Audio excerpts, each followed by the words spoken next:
Good afternoon. My name is Carl Murphy, and I'm the president and co-founder of Spiffy. And today we're on the Operations Underground podcast. We're talking to Chris Zarate, Chris Zarate, regional manager, Region 2.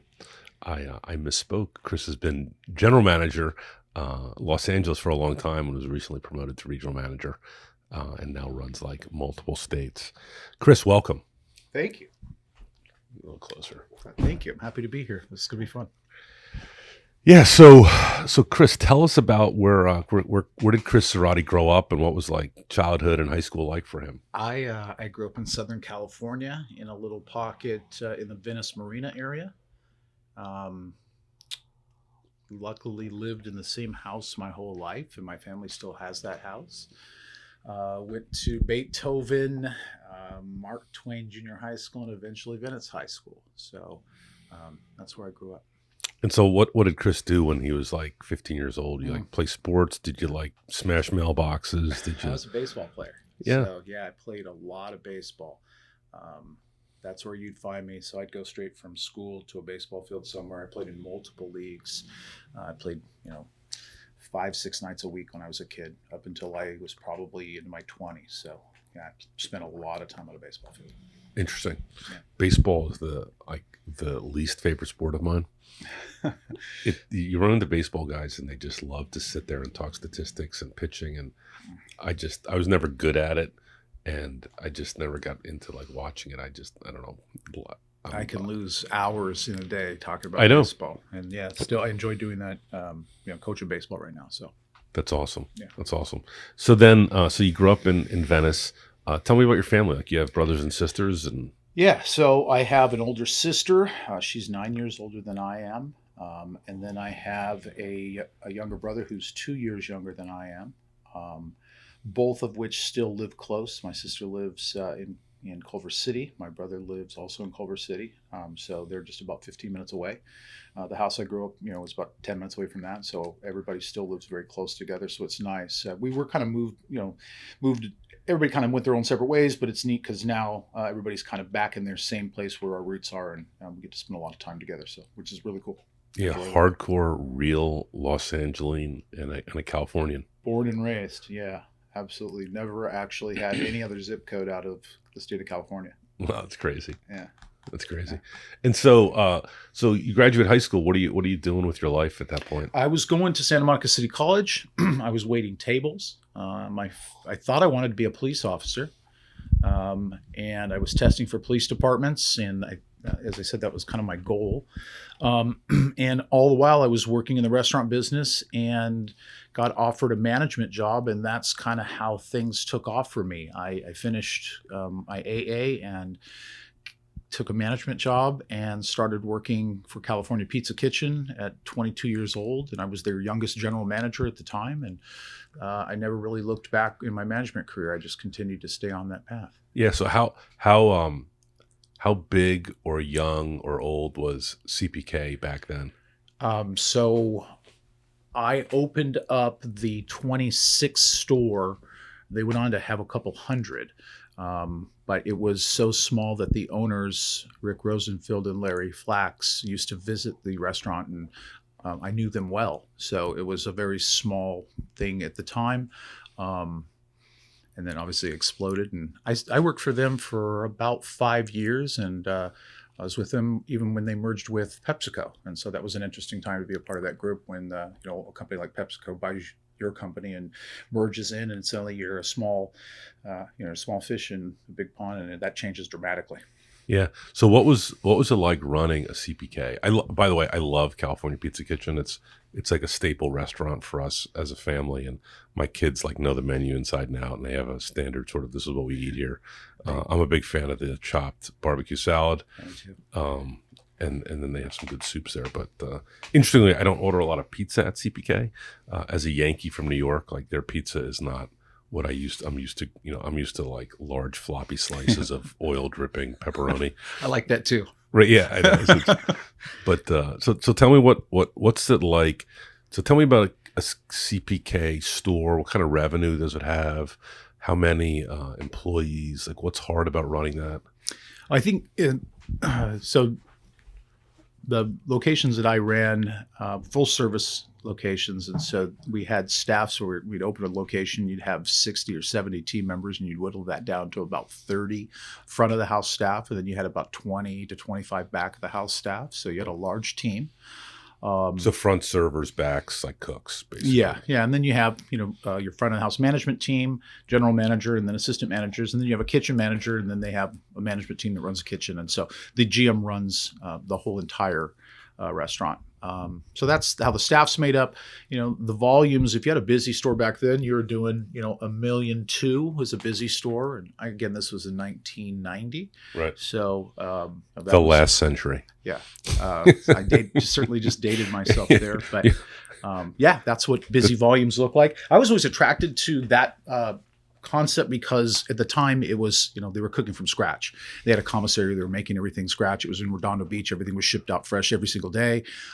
Even the dough was made fresh, and you'd place your order daily. Next day you got fresh pasta. And so everything was made scratch, and it was a great place to learn culinary skills and to give somebody who was young like myself a chance to learn those things. So it was cool.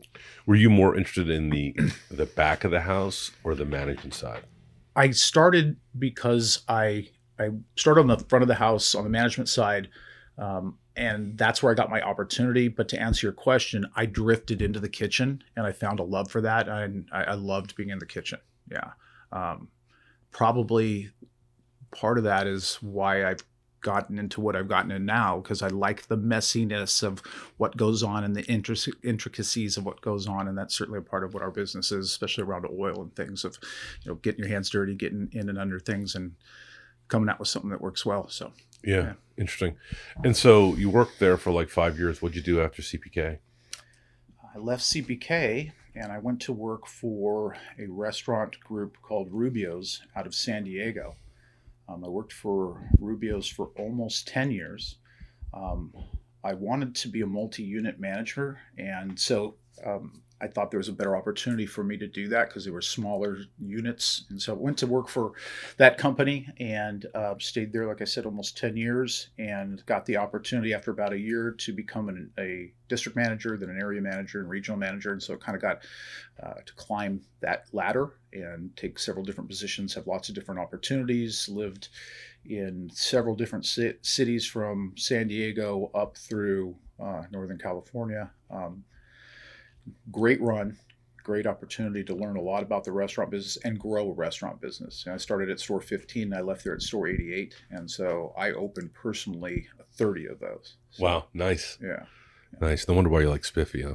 So what was Rubio's format? What I see the signs. I've never actually eaten a Rubio. It's fast casual Mexican food. Okay. So kind of an emphasis on seafood. So they do a lot of fish tacos and Mexican style cuisine. So, but it's all fast casual stuff. Yeah, interesting. Mm-hmm. And so what were some of your takeaways from Rubios in that growth phase? What was interesting, or what impressed you from that?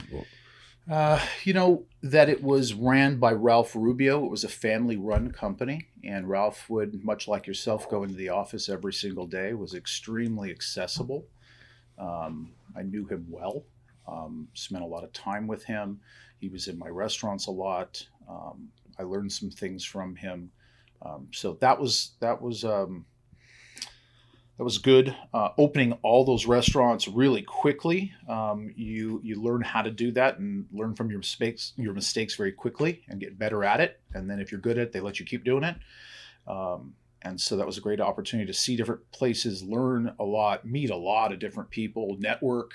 A lot of other jobs that I've gotten or people that I've gotten jobs for with, it's all through networking. And so that was all good for that.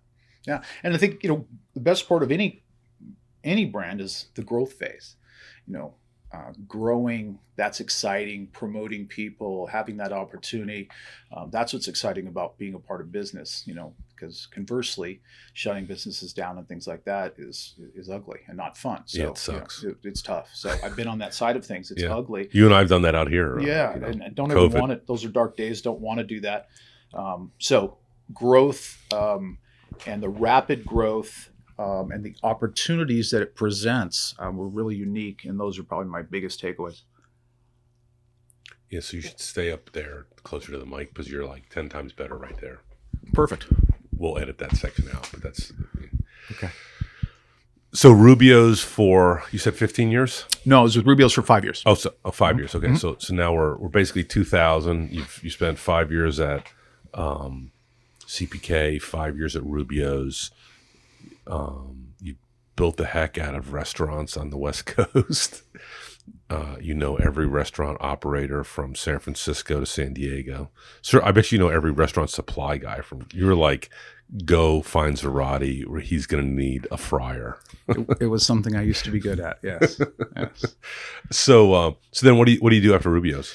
I worked for Coffee Bean and Tea Leaf for a short period of time. I was a regional manager for them. I worked for Panera Bread, for some other concepts. I finally finished my restaurant career by working for a franchisee of Five Guys. And one of my mentors still to today, some great guys that I worked for there. And then I got out of the traditional restaurant business and I started designing computer software for restaurants. Somebody always did that for the restaurants I worked in, and then I had an education behind the scenes in that, and so I learned how to program the software and took the classes that were necessary to do that, and that's what I was doing for about a year before I came to Spiffy. That's right. And we met. Do you remember where we had lunch? I remember it was Santa Monica, and I think the place is called the Hideaway Cafe, if I'm not mistaken. I thought it was Cora's. It is Cora's. Cora's. Yes, it absolutely is Cora's in Santa Monica. Yeah, Yes. it's like this little breakfast place stuck in on Pacific. I don't know, Atlantic. No, doesn't matter. It's on the coast. Yeah. It's been there a long, long time. Oh, and the breakfast is like so good, and it's not expensive. Like in LA, you can go out for breakfast and spend like $75. In a lot of places. Avocado toast. 25 for a piece of toast with an avocado on top of it. It's like it was served with a Hollywood star holding it or something. But Coors, you can go have breakfast for like 10 or $15, and I used to stay in Santa Monica. There was like a family member who had a hut there that I could post up in for free, and so I would stay there and I'd wander up to Cora's and eat because it was cheap, and so it was good. Yeah. So you found us and you came to join us. That was like 16, right? So you're on. I have 5 years with Spiffy on February 1. Feb 1, and you get your glass penguin. Are you waiting for that? I'll be looking forward to that. Absolutely, I've earned it. For sure you have. I will bring that out and personally deliver that with a photograph. Wow. The Spiffy penguin. So. So you came and joined the company in like 16. What attracted you to Spiffy at that point? Well, I was recruited to Spiffy. And so at the time, the recruiting was, there was some guys that were helping you launch this that had some restaurant background. And so, meeting them and finding some connection there was what first intrigued me. I was looking to get out of the restaurant business. I wanted to get out of that. I was looking for something different. I felt that there was a lot of similarities in the transition to this. So I felt comfortable doing that. And then I met you and I thought, I definitely could work for you. And I saw your vision and I jumped on and I thought I could definitely help, move us down the tracks. I had a really good, charming Carl impression on the way in. We lassoed the managers and then we tied you to a desk, and it was. I'm being a little sarcastic at that point. So it was interesting for everybody. We used to, there was a period of time, and it still applies. We have some guys from the restaurant industry. There's really no one else doing what we do, right? So it's hard to say we'll go hire a guy from this competitor because we don't really have any competitors that are similar. We have a couple. It's really not the same. And so we felt there was a lot of analogous skills and experiences between restaurants, especially in your case, the multi-unit manager, because we felt the units were analogous to trucks. So like 10 trucks is like 10 stores. We found early on, we hired some guys who were really good at running big restaurants. And they weren't very good at running Spiffy because what I found was they they did management by walking around. Like they walked through their property every 15 minutes, and they were really thin. They tend to be thin guys, right? And they just walk for 8 or 10 hours, right? And they're managing in some ways, but in many cases they're just playing whack-a-mole and being reactionary to what's going on, right? And they're good at some stuff, right? But fundamentally, you could work hard. You could work your way out of being a really good manager. Like, if I'm not that good at managing and leading, I'm just going to work my ass off. Yeah, you can firefight through it by Right. just constantly, You almost become proud of it. Like you become proud of your ability to firefight, as opposed to like, why don't you go sit in the back and watch the cameras while the place runs on its own because you're such a great leader. Well, that's the difference between management and leadership. So whole different topic. Yeah, that's the next podcast. And so so we hired some guys who ran big restaurants, and they weren't very good at it, and their cities were like disasters. But then we said, well, we have we backed in sort of haphazardly, and you were part of this. We found district managers who were like, it's a different beast. Like, this guy's failing because he ran one store. I'm being successful because I had 20 stores or 30 stores from San Diego to San Francisco, so I can't be there. So I have to have procedures in place. And then there's just this sort of like, I have the intuition that things are going well or they're going poorly. When I call someone, I have a communication cadence with my team that says that I know what's going on. I have the intuition that says, I think that's like sort of squirrely. I need to go visit that store or whatever. And so I think that's been more appropriate. And so it's interesting. So tell me about how do you perceive the evolution of Spiffy? So when you came in, we were doing car wash and detail out here at office buildings, and now we're doing all kinds of oil change and tire rotations, and we're still doing car wash detail. There's this whole sort of evolution of the business. How have you perceived that, and how do you like catalog that in your head?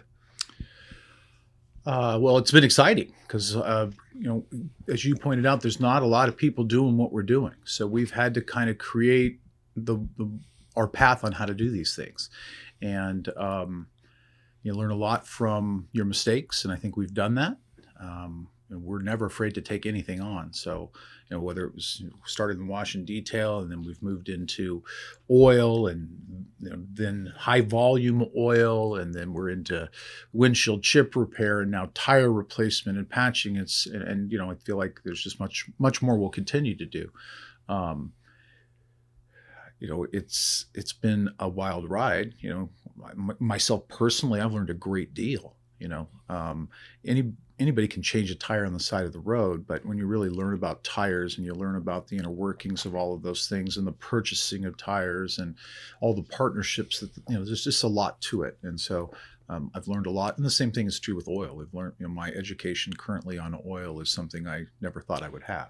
And so, I find myself every once in a while I'm like this pit of useless knowledge, and then every once in a while I'll be somewhere and somebody taps into it, and it's interesting. Yeah, I had someone over the holidays, like someone asked some question, and I just started talking about it was like oil filters and changing oil and drain plugs versus dipsticks and efficiency measures and things that we do and sort of rates of change. And I'm like 10 minutes in, and they're like, dude, I was good 9 minutes ago. I know. I'm like, okay, give me another cocktail. I'm good. It takes a certain breed to enjoy that. So yeah, and it's and certainly everyone in the company knows this, and my friends know this too. Is I can talk a hungry dog off a meat truck, and so and especially about stuff I love, and I love coming to work, and I love our business, and so it's always interesting to talk about it. And I have to be careful sometimes because I could talk for hours about changing oil or washing cars. Which is not something it was not part of my career path at 19 or 20 when I decided to go to college. I don't think everybody finds it quite as exciting as you and I do all the time. I know. I think it's. I always wonder what's wrong with them, but. Well, it's again, I think one of the reasons why I started this podcast is because there's so many people in the company that have so much passion for what we do and for our customers and just coming to work every day. Yeah. We need to share that, and we need to attract more people who are fired up for that, and sort of repel the people who don't have that sort of level of interest and passion. It's a lot easier to go to work every day when people are fired up to be there. Absolutely. And so it's cool stuff. So tell me some stories from Spiffy, and what's like the wackiest thing that's ever happened here? Well, I think we've all heard about the Rolls-Royce story in Do we- Beverly Hills. Do we dare even tell that? or- Do we really want to go there? I don't know. I think so. The I Cliff didn't bring up the story. This is Cliff your Notes, the Cliff Notes version on that is a very beautiful, well-maintained Rolls-Royce got accidentally pushed out of gear, rolled down a hill in a very nice Beverly Hills mansion, and long story short, we turned a disaster into a relationship I think you still have with the gentleman. I do. Because this will be public. I won't mention his name. He did live in Beverly Hills. So the funniest part about this is, well, it's not really that funny. We damaged his vehicle, and we talk about it because about once a year we have one of these catastrophes, right? And we do 2,000 cars a day. So statistically our defect rate is like 0.1%, which is pretty low. It's pretty good everywhere except like space flight, right? Like we could get a little bit better, right? But it happens, right? And I like to say that Spiffy, we have very high standards, and we have this this culture of integrity, and but it's not zero defect. Like you make mistakes. Like mistakes happen. Like we just touch a lot of cars. They're all different. Mm-hmm. I talk about this to my friends, and I said, it's like a factory where all the inputs are different, and in some cases the outputs are different. Certainly on the detail side, wash side, people's expectations of what they get for $20, $50, $100, $200 is different. On the oil change side, it's like the car had 5 quarts of oil in it. Take it out, put 5 quarts in, change the filter, rotate the tires. It's pretty standard. But we have all these different operational environments, right? We're mobile, and we're not like, it's not Jiffy Lube, right? It's not Valvoline where you just drive up and there's 3 bays and the bays are the same, and you can set the tools up the way you want. And we show up at people's properties, and the short answer is like we showed up at this guy's property. He's difficult, and the technician did follow all the procedures, and the car ends up down the street. And so Chris calls me. I got he's like, Carl, I have a problem. Can we talk? I got a text or something. And so I call. He's like, yeah, we damaged the car. Car's like not that bad. There's the concrete. There's the cobblestone wall. There's the gooseneck lights, and then there's the fence, which we've knocked down, right? Again, imagine this is Beverly Hills. Imagine like the Fresh Prince of Bel-Air. I think they call them gates. This was a huge wrought iron gate. Yeah. What did I call it? A fence. Oh, I'm sorry. A gate. Yeah, I'm sorry. It was a fence. And so, so Chris is like, he's like, look, we did this. We're taking responsibility for it. Give me some guidance on how to get things done. He's like, my biggest problem is the customer's really upset. I'm like, yeah, you think? Right to be. Chris is like, okay, I'm trying not to be sarcastic, but I'm just like, he's beyond, I cannot satisfy his displeasure. I said, I'll give me the guy's name and number. I'll give him a call. So I call him, and he walks up one side of me, down the other. I said, sir, like, we're wrong. We're going to fix it, right? We have money. We have insurance. Like, I'm here to tell you as the president of the company, we're going to fix this. I said, you've made a lot of requests and these are really demands, right? And he's somewhat entitled to some of these things because what we did. He made a lot of requests to my manager. I said, the man you're talking to, Chris, runs Southern California for me. Like you're meeting the guy who's like my on the ground representative. I'm in North Carolina. I can come out and talk to you, but at some point, like I need to give Chris some guidance on what to do next. I said, we got a damaged car, we got some damaged property, and we have this gate, right? He's like, you need to fix the gate now. I said, okay. I said, it's, and this is like, It was like 7:30 o'clock at night at this point. yeah, I was going to say it was 5 o'clock on the East Coast, right? So it's probably 7 or 8 o'clock on the West Coast. I said, okay, I don't know that I can get it fixed tonight. Just like logistically, like that's not a skill set I have, right? He's like, we need to pick it up off the road and make it not look like it's not down. I said, okay. And so I said, well, what about your car? He's like, I don't care about my car. I said, okay.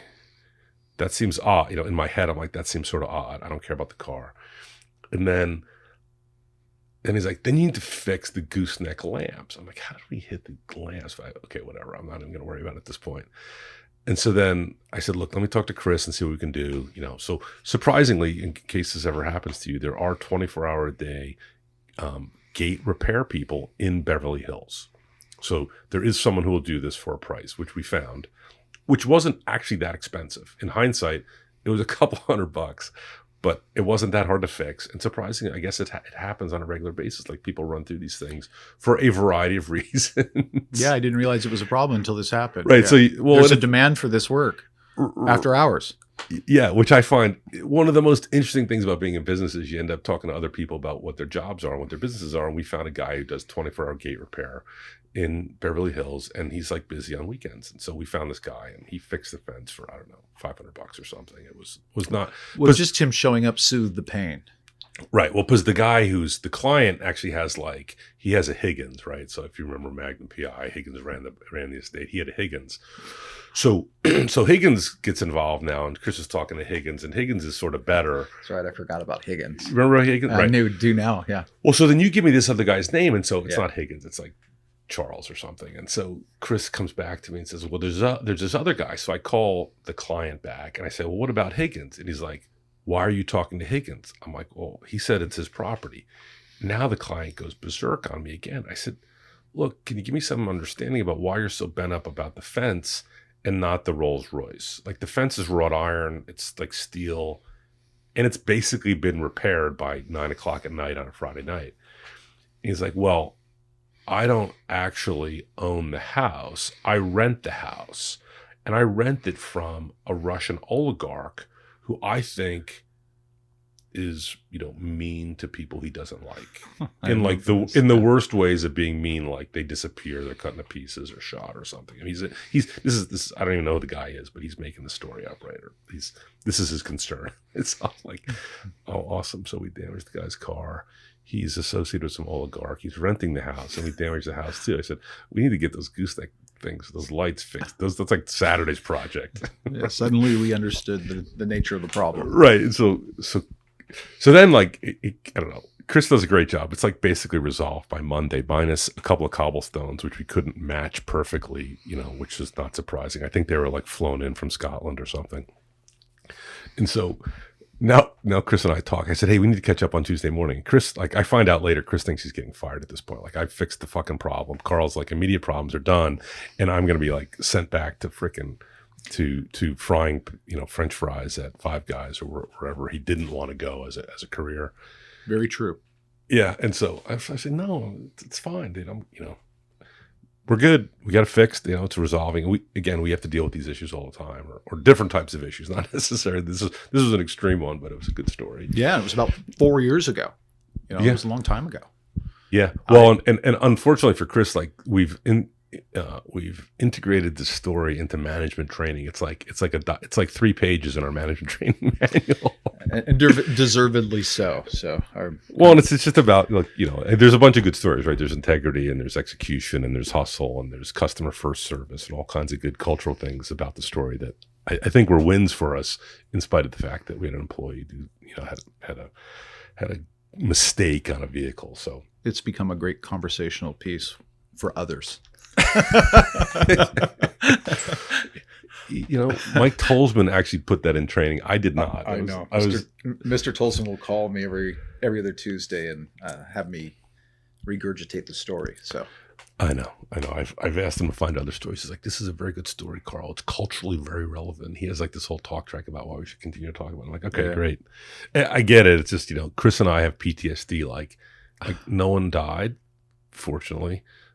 But we sort of felt like we rolled over an IED, and we sure did. And we were very lucky that day. And we were lucky to escape with it. Everything you described, actually, I feel lucky about. It could have been so much worse. Yeah, me too. And so it was interesting. And then I ultimately, the guy, there was like some goofiness about the guy, and he didn't want the insurance to cover it. He just wanted a check, and so there's like this whole like pay thing, and so ultimately the insurance company wrote us a check, and we had to write him a check to fix the car, and the repair shop wouldn't accept it because it's like California and they didn't want to check. And so I just, and we run this venture funded company. Like I'm the president, but like I don't actually own the company, right? It's like not my company. Like this is, and so I'm trying to be cautious about how do we fix this with accountability? Like we paid the guy, it got fixed, and then you don't want the problem to come back later. And and it was just all sort of weird, right? It's Beverly Hills, and everybody's just sort of wacky. Yep.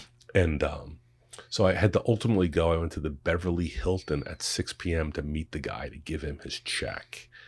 And the checks come with like a little stub on the bottom, like, hey,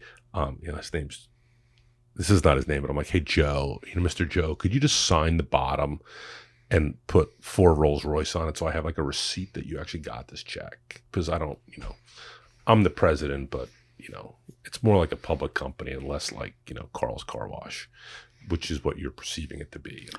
That part I did not know. Yeah. So I had, and he had, and the, the bar at the Beverly Hotel, it was Beverly Hilton or Beverly Wilshire, it doesn't matter. It was like a swanky hotel in Beverly Hills, which I did not frequent on a regular basis. In fact, it was my first time there. Yeah. Right. And I had enough sense to wear like a blazer. And I was sort of overdressed, but it's sort of a wacky place. But it was like the scene. It was like a scene, yep, as you might expect it to be. Yep. Right. And it just was like the icing on the cake for that. Well, that sums up my wacky story. Yeah, excellent. So now let's transition to like some cool stuff. So tell me some like really cool stories of like stuff that you're proud of that have happened out here that sort of relevant to other folks in the company. Yeah. Well, I think getting to run the LA location over the last 4+ almost 5 years, people development I think is something that I'm proud of. Having Michael Morales as a supervisor and having his internal development, and Leo that's manning up the airport for us, Damien, who's involved in our supervisor team. Getting to promote and develop people, I think, is something that's been really cool. I know you mentioned earlier, it's great to come to work with people that are jacked up and excited to be at work. I've got a lot of those people around me here in LA, and we're developing that in the other regions. I think as you look across the board in Dallas, we have similar circumstances where there's a lot of internal promotion and development there, with Chris Zarate doing a good job with his people there, and you see that across the board in many regions. But that's something that's really cool about Spiffy. Just how we've grown is really cool. When I started, LA was the 5th city, I believe, that we opened, and fourth city that we opened. That's right. We offer Dallas was the 5th. Yeah, right? Dallas, yeah, DFW. And just where we're at now. We used to buy oil in quarts. I think about that. Now a tractor trailer comes up and it comes out of a hose, like through a high pressure hose, like literally. And that happened today. We did orientation today, new guys, and I asked him what were some of the things that you didn't expect. He's like, your oil business that I thought you would just be buying like in quarts. And he's like, you have barrels and trucks that pull up. And he's like, this is as big as oil business gets. I said, yeah, it's like what we do. We do 2,000 of those a day. Right. And, and we're getting filters. I used to have a gentleman that would come in and bring me a box of filters, and that would get me through. Today I had 3 pallets delivered out here, if you notice. Right, our warehouses need forklifts now. I'm going to come in and ask you for a forklift. Yeah, it's a real thing. I saw that coming today. I'm like, those guys want a forklift. So sure. Those are things that are cool because, again, I'm going to have to learn how to drive a forklift because it's a reality of my life right now. And so that's exciting. Those are all really cool things, We have a forklift safety certification now, in case you're wondering. The other thing that's really cool is that, working with a lot of great people in this industry, the Tolsmans, the Crissels, there's a lot of people with a ton of experience here that willingly give that experience up. They're a phone call away. And so that's another really cool thing about being a part of the team here, is that there's a lot of great people, a lot of great resources. And if you don't know something, you can pick up the phone and get the right answer. And if they don't have the right answer, everybody's going to help try to find it. Yeah, it's interesting you mentioned that. I'm excited at the amount of teamwork we have at the management level. There's not a protection of special, like people don't hide sort of their wins or their secret sauce, right? They're very open about that. I don't know how that happened. Yeah, I don't either. I think we've all been in places and we feel lucky that we're here now. Yeah. That I think we talk about that. I know I talked to Celestin and to Crystal about those things that, we've all done a lot of things, and to be where we're at the tip of the spear with this company. I think, the coolest part is when you're self-aware and like knowing Right. that's really cool that it's happening now. Mhm. So yeah, I think that how that happened, I don't know. Yeah. But it feels like it was meant to be. And, and you just keep adding better and better pieces and components to the team that seem to keep adding to it. Aaron Freeman's a great example of that. What he's done galvanizing our team financially and making us responsible for those things and helping people understand what their roles are and responsibility. That's a huge success story for Spiffy. Yeah, we used to have, so for people who are listening, the city leaders have P&L responsibility. So they're responsible for the profit and loss of the city. They're responsible for the revenue, and we compensate them on that. They have incentive pay around that. And for a while, I'd say 3 or 4 years, that financial responsibility was haphazard is the wrong answer, but it was not as well managed. Not in the sense that like they're sloppy or mismanaged, but just like we were just so concerned about growth. It was a revenue thing, and revenue at all costs. And in the last couple of years, we've gotten much better about managing revenue growth to a budget. So hey, I want to, we need to get the city to X thousands of dollars a month. Here's we're going to invest $50,000 in that. And so, you have this declining budget for training and for equipment and for marketing, all these sorts of things. And you can manage folks better around that. And we've gotten pretty good at it. I'd say 75% of the cities are like super dialed in. We're still, I think about 25% of the cities still have some education around that, but it's been a real evolution for the company.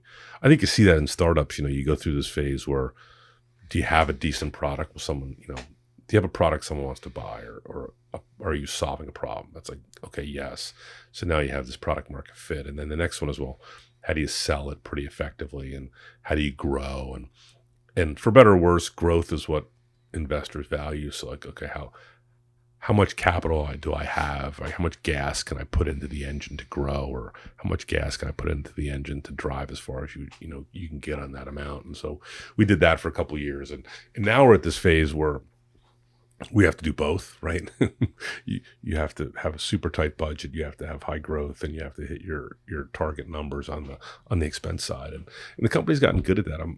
I was in fact reflecting on it the other day because we're building our budgets for next year, and I was having the conversation with the CEO and some of the other people on the management team. And I said, look, I just feel really good about it. Like, this is the best it's ever been for us. We hit our numbers 2 years ago, and I was like, it was more like throwing darts at the board on the wall, not a precise, spreadsheet driven sort of forecast going forward. And 2 or 3 years ago, we had a forecast, and it was like,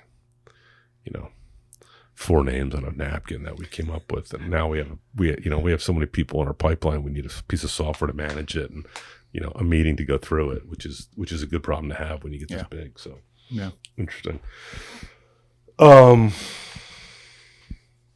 So one of the biggest challenges we have is recruiting and training folks. You're one of the people who does interviews, right? And so uniquely at Spiffy, our operations team is key in the interview process. So HR has a role in it, but for the most part, the operating managers interview and hire people. So what do you talk to people about when you're talking to recruits, potential new hires at the technician level? What do you tell them? What do you talk to them about? What kind of conversations do you have with them during those interviews? I try to do what's called, in my mind, a realistic job preview. And so, I let them tell me about themselves, so I get to gauge kind of their personality. And then if I feel like they potentially could be a good fit, I feel like I owe it to them to tell them the reality of what it's really like to work at Spiffy. And I think that, because I don't want people to show up on their first day and be surprised. My job is to try to diminish those surprises. And so, along with finding the right people for us. So when I think I might have the right person, then I owe them that conversation about what it's really like. And I really take them through a day in the life of a wash tech, an oil tech, what it's like to work in the environments that we work in. And I want to make sure that they think that they can handle that. You have to want to be here. You have to want to do the job that our team does. You have to have that desire to get up and do what we do at 5 in the morning, 6 in the morning, or 10 o'clock at night. And so, and then we test for truth. Then you bring those people in and you see whether or not they can really walk the walk and talk the talk. And so that's, I feel like my role in trying to find people is to filter through it, be realistic about what's going to happen, give them the opportunity. And that's where the real work starts, is then with the leader in the CBU to make sure that that person can really do the job and likes it, and we like them, and that they're learning from day one, because they have to be productive, hitting the ground running. Yeah. So in your experience, why do people come to work here and then they don't make it pretty quickly? Like they leave in like week one. What causes that, or what are the commonalities around that? I think it's one that maybe we didn't do the best job of explaining what they were really going to be doing. And then sometimes even when we do that, people are really not up to the challenge. They're not up to 8 hours of physical work, moving tires front to back. I don't think they believe us when we tell them sometimes. Yeah, exactly. Sometimes you have to see it to believe it. You have to feel it to believe it. And so I think that's the majority of it. I started asking kids, I'm like, hey, how heavy do you think a tire actually is? Yeah. Yeah. When you're moving them off a GMC Sierra, it's a little bit, they like get heavy. That's like a 70-pound tire, right? Yeah. With a rim on it. And, there's 4 on every vehicle, and you do 30 a shift and 30 vehicles. So I think that's the main reason. It's just people. And then there's another one. There's another one that we don't do a good job sometimes when, onboarding people. And, that how important that is when, make sure that you're present, you're giving them a good first day, and that they have a good first impression. I think that when we own that, I think we have a better chance of retaining people. Yeah. So Chris was actually, we're interviewing in his office today, and he had 2 new recruits today, and the first 4 hours of his day was onboarding new recruits, right? Tour and show them around, set expectations, make sure you have there's like the administrative side of it, the paperwork, that sort of thing. But then there's the, I'm the guy in charge, and here's what it takes to be successful. And yeah, and back to the teamwork thing, I did that today because Michael, my supervisor, would normally head that up, but he's doing inventory today. And so he's handling that piece, and I take another role here and work with those trainees. And so I just get a lot of teamwork. Yeah, excellent.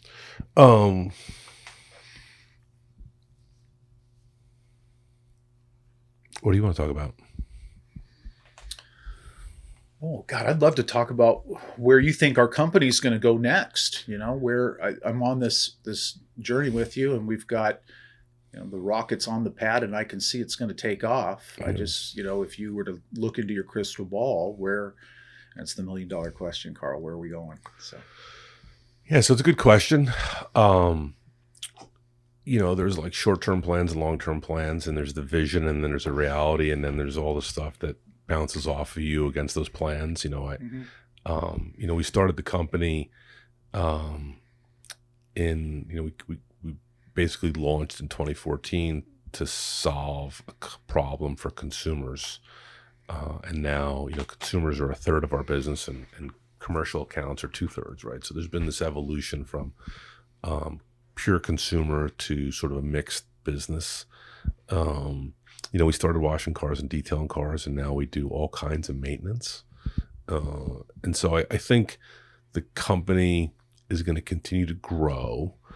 As I look at trends, things that are not going to change regardless of the economy or inflation or pandemics or wars or this other stuff, there's this strong, so the workforce is tighter, and that's not changing because, we're just making less babies, and the population is getting older, which means that there's less people to do work.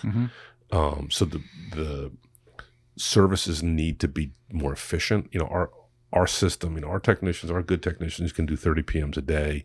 Our competitors, most of our competitors are internal, right? Our clients have people who can do our job, and they're doing 1/3 of that. They're doing 8 or 10 oil changes a day, or something comparable to 1/4 to 1/3 of the work that we do, for a variety of reasons.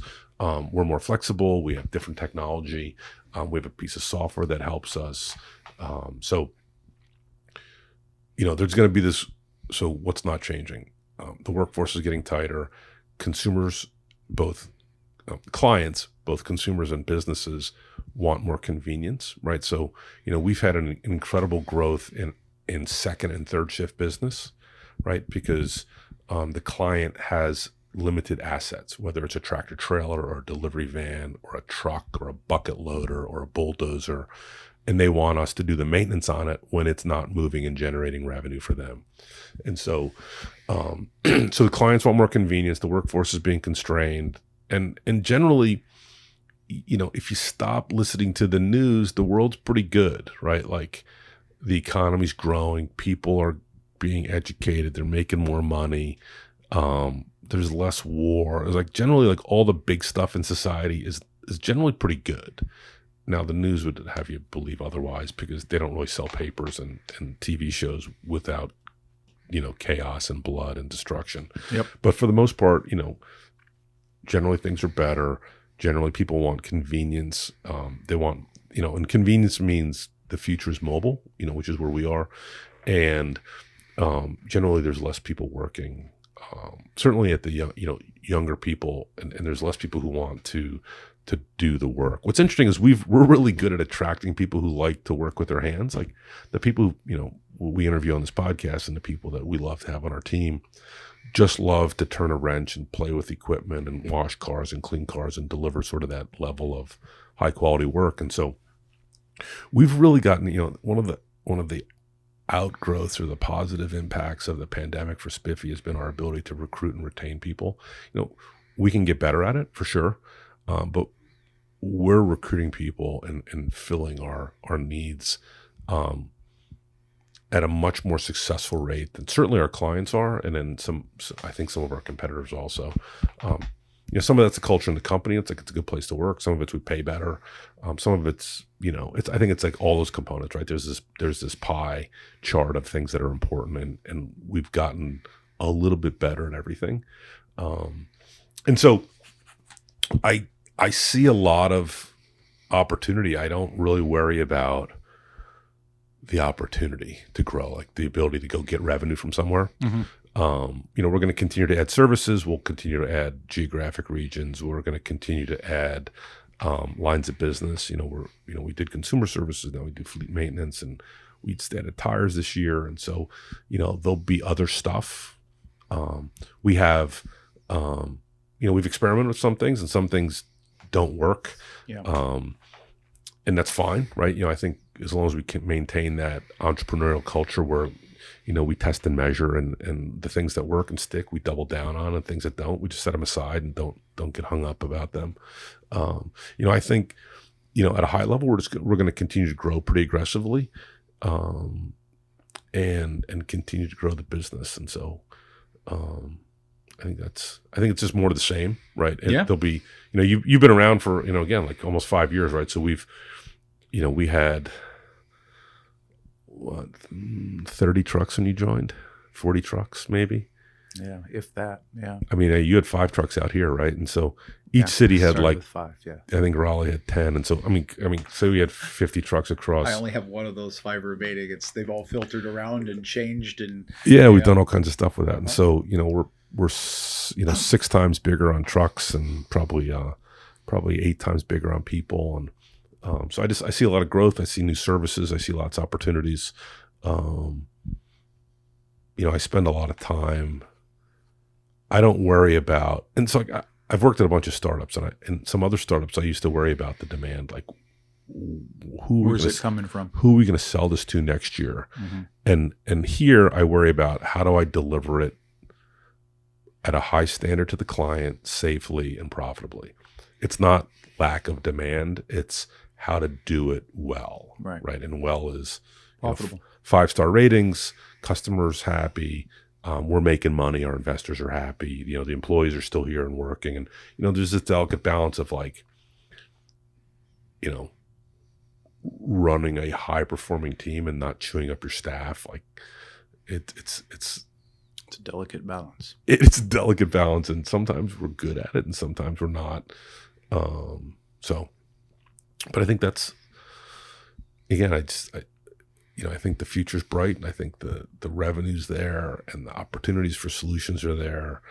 We have good customers. Some of them, are challenging at times, but for the most part, I think when you step away from the specific day to day, they're like, we really couldn't do what we do without Spiffy today, and they're pretty clear about that, and that's only going to continue to grow. Yeah, I think we add value, and sometimes it's tough to get people to see that, but once they allow us to do some work for them, they see what we're about, and then it's an easy sell at that point. And then they're usually having us multiply into other places in their business. So that's another cool thing about this. Yeah, one of the things that's a really nascent young opportunity for us is selling our software. So we started to do a little bit of that. I think people so my friends think I run a mobile car wash company, and I just like, let that go. It's fine.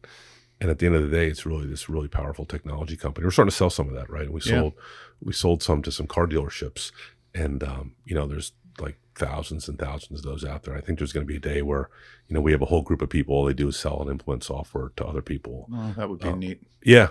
So sort of coming back to where you started, right? Like you were selling and configuring software for restaurants. You can be the conductor integration manager in 2028, right? Whatever you need. Right. Awesome. So on the podcast, I ask people if they were me at Spiffy, what would they do differently? Do you have a good answer for that? I've had some political answers from some folks where they're like, "Oh, it's all awesome here." I've had some other answers where like, "This place is jacked up. I need to change these 5 things." What would you do differently? I don't think I would use the word change, because I don't think we have anything that's like broken that needs to be fixed right now. I think that we would benefit as we grow to add more layers into the HR system. I think operations helps and assists with that. Getting paperwork, following up on paperwork, getting people onboarded, a new hire, and we do that, and there's a lot of teamwork that makes that happen. But I think as we grow, it'd be great if the HR team could grow themselves, handle that, onboard people, own that piece of it, and then deliver people that are really ready to work into the facilities on day one. Kind of a pet peeve of mine, I think, is why I bring it up. But I think we could be more efficient in that area. We currently, have a very small HR team and an excellent HR representative in Nicole. And she's doing some great things for us in her short time she's been with us. But yeah, that's something I personally like to see. And I just think we're going to need that as we grow. You mentioned we've got a couple hundred employees. That number is going to grow exponentially. None of that gets easier as you grow. It gets much more difficult. And so thinking about those things now, I think would be something that, since you asked, I would bring up. Yeah. Mm-hmm. Yeah. So Scott and I are completely and totally biased against hiring more people in the headquarters. So that's by design. All that pain that lands at your desk on Tuesday morning. So in fairness to Nicole, she's the first one to raise her hand and say that that's probably a mistake, and we need to plus that stuff up. But it's interesting, so this is an interesting philosophical outlook that Scott and I have, which is generally investing behind administration, right? So like we invest in front of the customer, right? So we'll train better employees to do a better job on day one for the customer, right? So for customer facing things, invest ahead, and then for administration, invest behind. And so that translates into sort of like happy customers, high growth, messy office.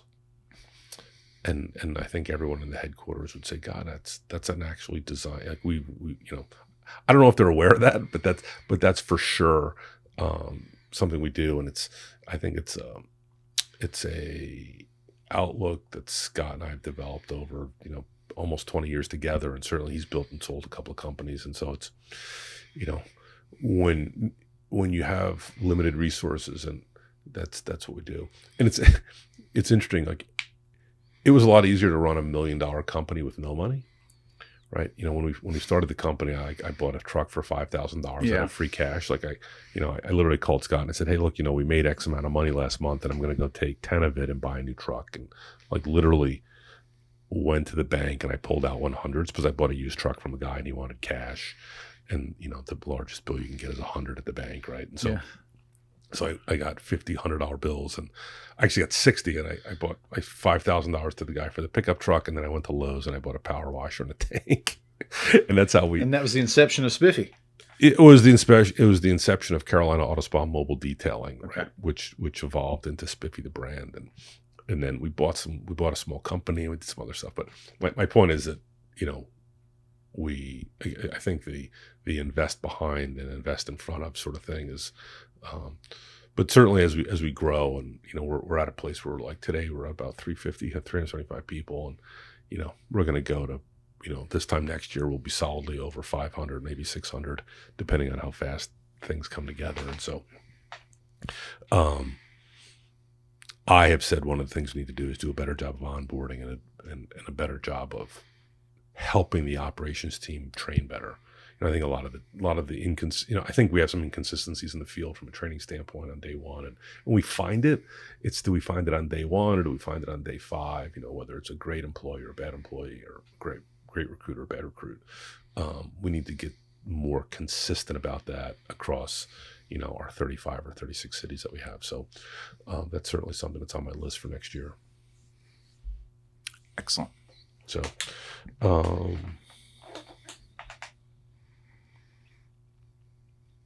right, what else? Is that it? We done? I think we might be done. Yeah. All right. Well, it's been 57 minutes with Chris Zarate, Regional Manager, Region 2. Thank you for your time, Chris. Thank you for excellent service. And I'm looking forward to bringing your hand-blown glass penguin for your 5-year anniversary. Yeah, it's right around the corner. It is. It's awesome. It's awesome. We'll get through the holidays and that'll be happening. So I want to talk to Thanks Kath. for this opportunity, Carl. This has been a lot of fun, and I've enjoyed this. So thank you. Yeah, awesome. So my name is Carl Murphy. I'm the president and co-founder of Get Spiffy, and this is the Operations Underground. We will see you next week.